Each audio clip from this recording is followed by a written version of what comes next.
오늘 제목을 제가 지어봤습니다. 탐욕이라고요. 탐욕은 지나치게 탐하는 그 욕심이라고 나왔습니다. 가데스 바네아의 사건으로 인하여 저주를 받았던 출애굽 1세대가 다 죽어가고 이제 출애굽 2세대들 중심으로 새로운 정복 행군을 시작하게 된 이스라엘 백성들은 그들의 진로를 방해하는 요단 동편의 아모리 족속들을 정복했습니다. 그리고 나서 이제는 요단 서편을 점령하기 위하여 모압 평지에 진을 치게 됩니다. 그런데 모압 왕 발락은 이러한 이스라엘을 두려워하였습니다. 그래서 메소포타미아의 점술가였던 발람을 초청하여 이스라엘을 조주하고자 한 것입니다. 이어 오늘 본문은 발람이 두 번에 걸친 발락의 초청에 응하여 발락에게 가는 노상에서 겪는 사건을 기록하고 있습니다. 하나님 뜻을 분명히 알면서도 탐욕에 빠져서 거듭 그 뜻을 묻는 발람을 자신의 욕심대로 행하도록 내버려 두셨던 하나님께서는 그가 본격적으로 길을 떠나자 더욱 진노하셔서 그를 심판하기 위해 천사를 보내셨습니다. 이때 발람이 타고 있던 나귀는 그 천사를 보고 피하려 하였습니다. 그러나 발람은 그 천사를 보지 못하여 천사를 피하려는 나귀를 채찍과 지팡이로 심하게 때리다가 오히려 나귀에게 책망을 들음은 물론 하나님의 사자의 경고하심을 듣게 됩니다. 이와 같은 장면은 우리에게 인간이 탐욕에 치우치면 얼마나 무지하고 어리석게 되는지를 분명하게 보여줍니다. 본문을 몇 단락으로 나누어서 보겠습니다. 15절부터 17절까지는 모압 왕 발락이 점술가인 발람을 두 번째로 초청하는 내용입니다. 어제 본문 14절에서 발람이 오지 않겠다는 소식을 전해 들었음에도 불구하고 오늘 본문 15절에서는 그를 불러오기 위해 더 높은 지도자를 보냅니다. 도착한 그들은 이렇게 말합니다. 내가 원하는 것은 무엇이든 해주겠다 라고 합니다. 이때 18절에서 19절에서 발람의 반응이 나옵니다. 발람은 그들에게 말합니다. 발락이 은과 금으로 가득 찬 자기 집을 내게 준다 해도 나는 내 하나님 여호와의 명령에 어긋나는 것은 크든 작든 할 수 없습니다 라고 대답합니다. 하나님 말씀을 그 내용이나 강도에 있어 조금이라도 약화시키거나 과장시키지 않고 있는 그대로 전하겠다라는 의미입니다. 발락은 재물을 가지고 발람을 초청하려 하지만 발람은 여호와를 자신의 하나님이라고 부르면서 이러한 유혹을 단호히 거부합니다. 발람의 이러한 모습은 대단히 훌륭해 보이지만 발람의 확고함은 여기까지입니다. 발람의 속마음이 이와 다르다는 것이 바로 19절 나옵니다. 발람은 발락의 사신들에게 하룻밤을 유숙하며 여호와께서 자신에게 무슨 말을 더 하실는지를 알아보겠다고 덧붙입니다. 발람은 모압 왕의 제안에 흔들리고 있었던 것입니다. 모압 왕에게로 가지 말라는 하나님의 분명한 지시가 있었음에도 발람은 혹시라도 여호와의 마음이 바뀌지 않았는지 확인하고자 했습니다. 그러나 하나님의 마음은 변함이 없었고 다만 발람이 명예와 재물에 눈이 어두워서 마음이 요동했을 뿐이었습니다. 베드로 후서 2장에서도 발람에 대해서 이렇게 기록되어 있습니다. 발람이 불의의 싹을 사랑하다가 자기의 불법으로 말미암아 책망을 받았다라고 기록되어 있습니다. 20절과 22절에서는 진노하신 하나님을 볼 수 있습니다. 발람은 다음날 아침 일찍 나귀 안장을 지우고 발락의 지도자들과 함께 길을 떠납니다.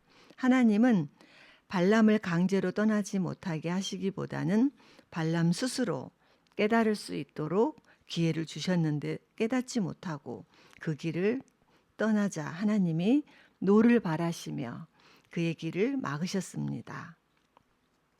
그리고 발람에게 엄중히 경고하기 위하여 여호와의 사자를 보내셨습니다. 23절에서 27절까지는 여호와의 사자와 나귀의 반응을 볼 수 있습니다. 나귀는 칼을 빼어들고 길에 서 있는 여호와의 사자를 보고 주인을 지키기 위해 밭으로 들어갑니다. 그러나 여호와의 사자를 보지 못하는 발람은 나귀를 채찍으로 내리칩니다. 나귀는 두 번째로 여호와의 사자와 대면하면서 포도원 사이 좁은 길에 서 있는 여호와의 사자를 보고 갈 곳이 없자 몸을 담에 붙여 발람의 발을 아프게 했습니다. 발람은 또다시 나귀를 채찍질합니다. 나귀가 세 번째로 여호와의 사자와 대면합니다. 이번에는 여호와의 사자가 더 나아가서 좌우로 피할 수 없는 좁은 곳에 서자 나귀가 아예 발람을 태운 채 주저앉아 버립니다. 이에 발람은 지팡이로 나귀를 때립니다. 28절에서 30절까지는 드디어 여호와께서는 나귀의 입을 여십니다. 놀랍게도 나귀가 말을 합니다.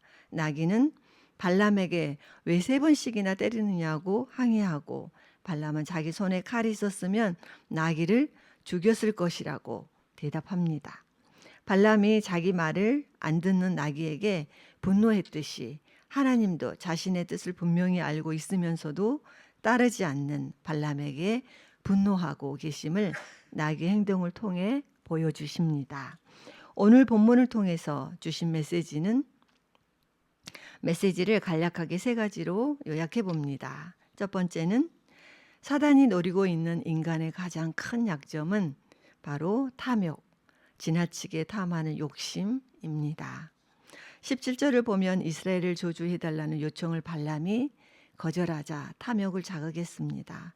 내가 너를 정말로 귀하게 대하고 내가 원하는 것은 무엇이든지 해주겠다. 제발 와서 나를 위해 저 백성에게 저주를 퍼부어라 라고 제의하였습니다. 그러하여금 하나님의 뜻을 배반하고 자신의 뜻을 따르게 하려는 강교한 전략이었습니다. 이것은 인간의 탐욕을 자극하여 범죄케 하는 사단의 전략입니다. 아담과 하와를 유혹하여 넘어뜨릴 때에도 탐욕이라는 이 전략을 사용했고 다윗이 우리아의 아내 밧세바를 범하게 만들었을 때에도 그랬고 그리고 가롯 유다로 하여금 예수님이 팔아넘기게 만들 때에도 탐욕을 사용했습니다. 그는 심지어 하나님의 아들이신 예수님을 시험할 때도 마찬가지였습니다. 그러므로 우리가 보기에 아무리 좋아 보일지라도 그것이 하나님께서 주시는 것이 아니라면 또 하나님의 영광을 가리우게 되는 것이라면 단호하게 거절할 수 있어야 합니다. 하나님의 뜻에 어긋난 행동을 함으로써 세상의 높은 것을 얻는 것은 곧 무너진 바벨탑을 쌓은 것과 마찬가지이기 때문입니다. 탐욕을 비워내고 하나님을 소유하는 저와 여러분이 되기를 간절히 소망합니다. 두 번째로는 탐욕에 빠지면 영적으로 소경이 된다는 것입니다. 23절을 보면 발람은 자신이 탄 나귀가 하나님의 사자를 보고 피하려 하였음에도 불구하고 그 하나님의 사자를 보지 못하여 나귀를 채찍질하였습니다. 당시 근동 지역에서 그처럼 유명했던 점술가인 발람이 나귀도 볼 수 있었던 하나님의 천사를 보지 못한 것입니다. 이처럼 발람이 영적으로 둔감해질 수밖에 없었던 이유는 바로 그 탐욕 때문이었습니다. 즉 그는 탐욕에 눈이 멀어 오직 발락이 약속한 재물에만 관심을 두고 있었기 때문에 다른 것을 생각할 수 있는 분별력을 완전히 상실하고 말았던 것입니다. 이처럼 인간은 탐욕에 빠질 때 영적인 소경이 되어버립니다. 탐욕에 빠진다는 것은 바로 영적 소경이 되어 우리에게 보장된 축복과 영광을 보지 못하고 멸망의 길로 달려간다는 것입니다. 우리가 위의 것을 바라볼 때 땅의 것의 마음을 빼앗기지 않을 것입니다. 그러나 땅의 것을 바라볼 때 결코 위의 것을 바라보지 못하게 될 것입니다. 그러므로 모든 욕심을 버리고 오직 우리에게 허락하신 하나님의 축복과 영광을 소유하는 저와 여러분이 되기를 간절히 소망합니다. 세 번째로는 잘못을 깨달을 수 있는 것도 전적인 하나님의 은혜입니다. 내일 본문 34절에서는 발람이 여호와의 사자에게 제가 죄를 지었습니다라고 고백합니다. 이처럼 발람이 자신의 잘못을 깨닫고 고백할 수 있었던 것은 먼저 하나님께서 나귀로 하여금 여호와의 사자를 보고 피하게 하시고 또한 그 입을 열어 발람의 잘못을 책망하도록 하셨기 때문입니다. 그리고 발람의 눈을 밝히셔서 손에 칼을 빼들고 길에 서 있는 하나님의 사자를 보게 하셨을 뿐만 아니라 여호와의 사자로 하여금 발람의 잘못을 구체적으로 지적하도록 하셨기 때문입니다. 만약 하나님께서 이같이 하지 않으셨다면 발람은 자신의 잘못을 깨닫지 못하고 계속해서 자기의 길을 가다가 죽임을 당하고 말았을 것입니다. 이처럼 사람은 자신의 잘못을 깨닫는 것조차도 하나님의 은혜가 아니면 불가능합니다. 또한 다윗에게도 볼 수 있습니다. 하나님께서 선지자 나단을 보내어 그의 죄를 지적하게 하셨습니다. 만약 나단 선지자를 보내주지 않으셨다면 그는 자신의 충신 우리아를 죽인 것과 그의 아내 밧세바를 취한 죄악을 깨닫지도 뉘우치지도 못했을 것입니다. 이렇듯 사람은 오직 하나님의 도움이 있어야만 자신의 죄악을 깨닫고 뉘우칠 수가 있습니다. 그러므로 우리는 항상 우리 자신의 죄를 깨달을 수 있도록 하나님의 은혜를 구해야 합니다. 우리의 세밀한 죄악까지도 나도 모르게 지은 죄까지도 습관적으로 지은 죄까지도 깨달을 수 있도록 구해야 합니다. 저와 여러분이 항상 깨어 기도할 때에 회개케 하시는 하나님의 은혜를 경험하고 하나님과의 관계가 온전히 회복되어 치우침 없이 하나님의 인도하심을 잘 따라가기를 간절히 소망합니다. 이 시간 기도하시겠습니다. 기도 제목은 한 가지인데요. 기도하고 바로 개인 기도로 이어지겠습니다.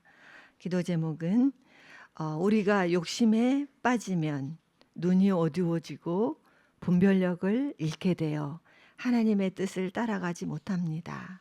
하나님, 나의 마음을 항상 감찰하셔서 나의 욕심에서 비롯된 모든 세밀한 죄악들, 나도 모르게 지은 죄들, 습관적으로 지은 죄들을 깨닫게 하시고 돌이키게 하여 주시옵소서.